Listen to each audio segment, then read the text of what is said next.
today. Yeah. It's because we thought this routine was gonna be so difficult to film, and it turns out that it was super easy. Yeah. I'm so proud of Taylor. She learned it by herself, and she also did it, like she got it so fast. She did such a good job. Yeah, thank you. I'm proud of me too. You know, before in one of our last videos when we were talking about the different apparatuses that we like, I mentioned that I think I'll know that I like pole when I can practice it by myself without Karina at home. And I did that earlier this week, learning this routine on my own. So I'm actually really proud, and I feel like I've hit another step in my pole journey. So I'm really excited for that. Oh, and before we continue, I wanted to tell you guys a little funny story. So Taylor broke into my iPad to look for the routine, and then she blocked me on Instagram so that she could tell you guys, or tell the ones that follow her. So if you don't already follow her on Instagram, you should go do that. Our handles are in the description below. So yeah, so she broke into my iPhone. She blocked me because she didn't want me to know, and she wanted to surprise me with the routine, telling me that she planned this routine and what I thought of it. And then the thing is, I have another Instagram account that I use for another gig that I have. And so I saw all of this story happening from the other account. So when I got home, she was all sad. She said, oh no, I wasted my time doing all of that. But it was so, so funny because I saw how hard she worked learning the routine, you know? Yeah, next time, you know, I really just didn't think about your other accounts. You know, I was so excited. I said, it's all coming together. I learned that routine. I said, okay, it was 8 o'clock. She should be home by 9. I'm going to finish it in time. And I did. And when I checked my stories, I noticed that I see like her other icon. I'm like, oh, damn it. You know, that's what I realized. But the whole time, I didn't even realize I was watching it from the other account. I know. You know, so then I sent her a message. I'm like, damn it, I forgot to block this account. And then I noticed she had already sent me a note that my story is so funny. Next time. Anyways, that was the funny story. I think it was great. It was such a good laugh to see that happen. And I'm also super proud of Taylor because, like she said, she got to practice pole alone today, which is something she's never done before. So I can see her slowly improving as well. So congratulations. I think she really deserves it, especially this week. Yeah. And I guess also with the fact that you've been so busy these days, you know, so. Oh, I know. I think I've really seen like my discipline at play, especially when it comes to aerial, that I'm spending all of my short amounts of time, like my lunch breaks and stuff like that, just trying to keep abreast with all the things that we're doing for aerial and making sure that I can, you know, make sure that I'm practicing often and that I'm consistent and that I can learn everything on time.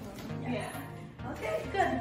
So I hope you guys are also being consistent because it's also very important so that you can see yourself improving. If there's no consistency, then sometimes you tend to go forward and backwards. You take 2 steps forward and 1 step backwards. Yeah. So try to be as consistent as you can. And this is also why we have this channel, you know, to help you guys to be consistent, especially if you are fortunate enough to have your own equipment at home. Yeah.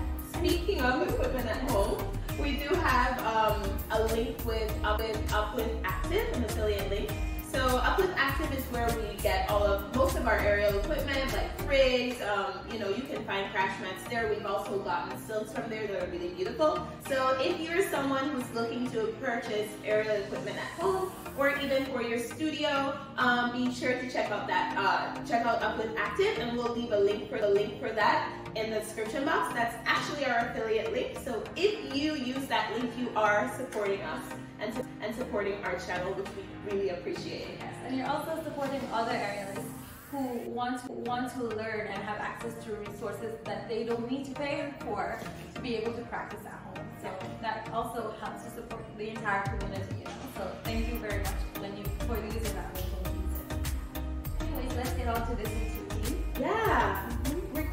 The level. What do you think? I think this routine is beginner friendly because it doesn't go. You don't require air straddle. You also don't need to it doesn't require a lot of strength. So it's more about getting the right placements of your body and the technique and so on. And that's what we do at the end when we decode it for you. So I think it should be if you are able to climb the pole, and you're at that beginner stage where you can climb the pole and you're comfortable and you're a little bit strong, you know, you can hold your body, then you should be able to give this a try. So I think it's very beginner friendly. Yeah, definitely. I was thinking the same thing. Yeah, I like that, you know, we have some routines for pole that don't include straddles, because, you know, usually a lot of our pole routines will include like air straddles. So this one is great for anyone who's just starting out. And if I can get it by myself, I'm sure you can. Yeah. Okay, so as always, remember that we don't put the music with the routine. We don't sync it up in this video. But if you want to see it synced up to the music, then you can find it in a short up here. And there you can also find other videos like warm-ups and so on to help you so that you are prepared before you start practicing. Yeah, and we also usually post our videos on our Instagram, so we'll leave those, like we mentioned before, in the description box below. You'll find our routines there synced up to the music as well. Safety, of course, safety is super important, so we need to make sure we're safe at all times so we can continue practicing aerial for a long time. I want to practice until I'm like 100, you know? Yeah, so let's make sure that we're safe by having crash mats, the right equipment that you need, making sure that you have grip to you know, be able to stay on the pole for as long as possible, and make sure, of course, that you have your spotting buddy. So make sure you have someone to practice with so that if something happens, you know, they're able to be there for you, call help, or just get you out of tough situations. And, you know, make sure that the safe word is not so crazy. Also, you need to have your aerial towel. I'm not sure if we told you guys about our aerial towel. So we have an aerial towel whenever we're practicing aerial. So like, especially for pole, you know, your body starts getting sweaty and so on. So we have like a special towel that we use every time we practice pole to just wipe off the sweat to make sure that we are safe when we're climbing the pole. Yeah. Bring your aerial towel for sure. You wouldn't be able to do this routine without an aerial towel. Yes, and before we get into the decoding, remember, if you like this routine and you like the decoding that we do for you, please leave us a like. It's a like. It really helps us. It's an easy way for you to support the channel. And also, if you haven't subscribed to the channel as yet, feel free to do so. You are more than welcome to join our community. We want to, you know, connect with other aerialists like you who are also passionate about aerial arts. Yeah. I think that's it. Let's get into decoding. Yay! Yeah. Okay guys, so Taylor will be showing us how to do the starting spin. What you want to do is you want to hook behind the back of your right knee onto the pole a little bit higher than your hip level. And then you grab high and lean into the pole if you are using a flying pole like us. And make sure you're pointing your toes so that you can pivot off of that to add the spin. You spin backwards and turn the pole as you go. And this is how you add the spin. Then you're gonna be able to lift your leg off the ground. Okay, so there are two ways which you can do the first climb. Taylor will be showing you the first way. What she will do is, she will do it without spinning, and she is hooked at her knee a bit higher than her hip, like we mentioned before. And then she will bring her left leg off the ground and hook it behind the pole. This makes sure that she is safe so she can release her right hand. And this is the first climb. So I also hook at my right knee, and then what I do is I pull my body up and I straighten my shin so it's in line with the pole. And this leg, I fold it and I release my right.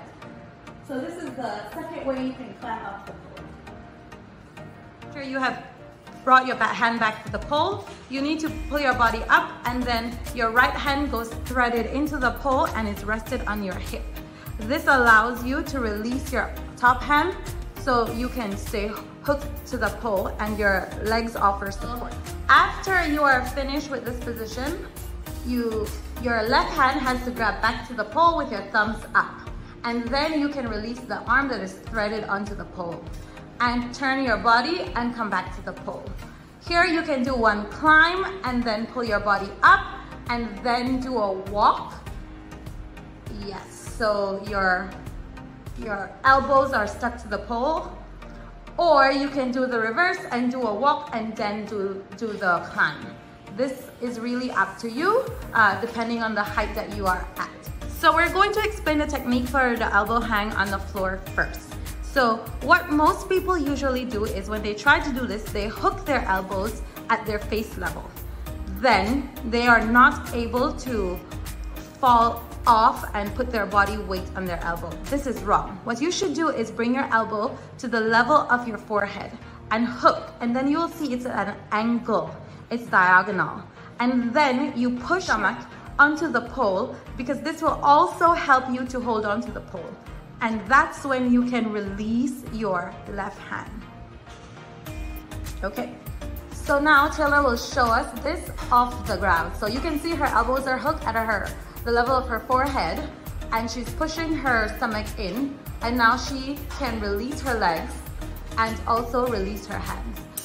And remember to engage your back to help you to stay in that position. For the final position, after you come back, you hold on to the pole after you're done with the elbow hang, and then you bring both your legs in front of the pole. And to fold the leg that you wish to fold, to hold you onto the pole, and then grab onto your foot of that leg and bring your body down. Make sure that you are hooking on the bone of your knee and not on the calf. This will help you to stay in that position without feeling it very painful.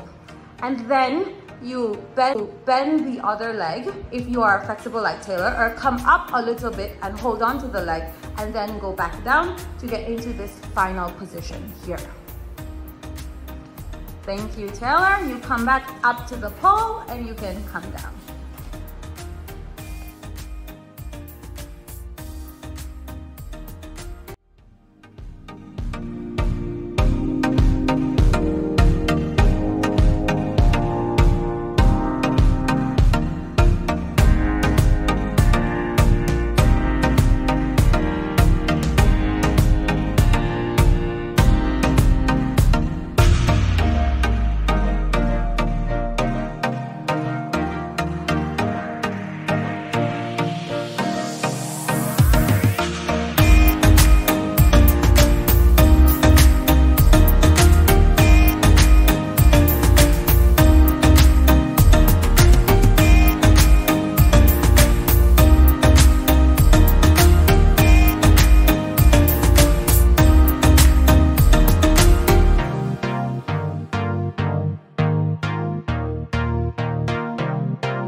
Okay guys, so this week we're gonna give you a quick conditioning tip so that you can be better at your pencil and engaging your core and staying, keeping your body away from the pole while you're doing the pencil shapes. So what Taylor is doing is her right hand is placed in line with the pole from her hand all the way down to her elbows, and then she holds her left hand higher than that, and she will lift her body up slowly off the ground.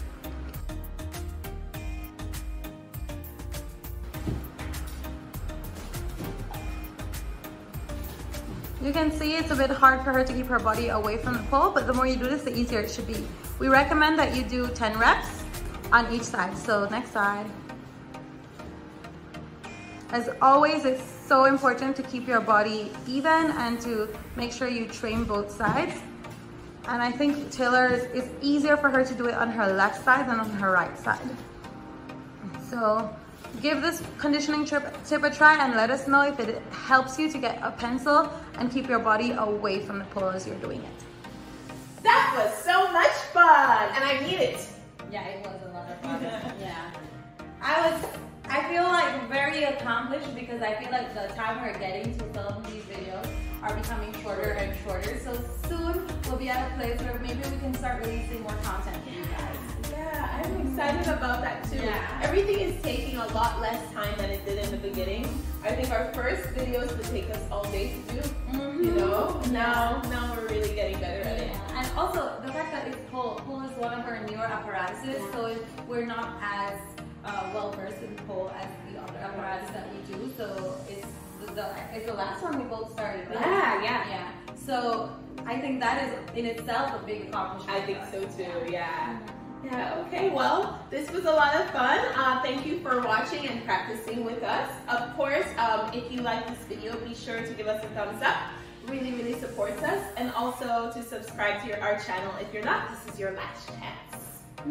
Just kidding. You have plenty of chances. But we like it if you do it now. And also share with your other aerial friends. You know, we're the aerial besties, but we also want to have other aerial friends. Yes. It's a great way for us to connect. Yeah, let's be aerial besties together. Yes.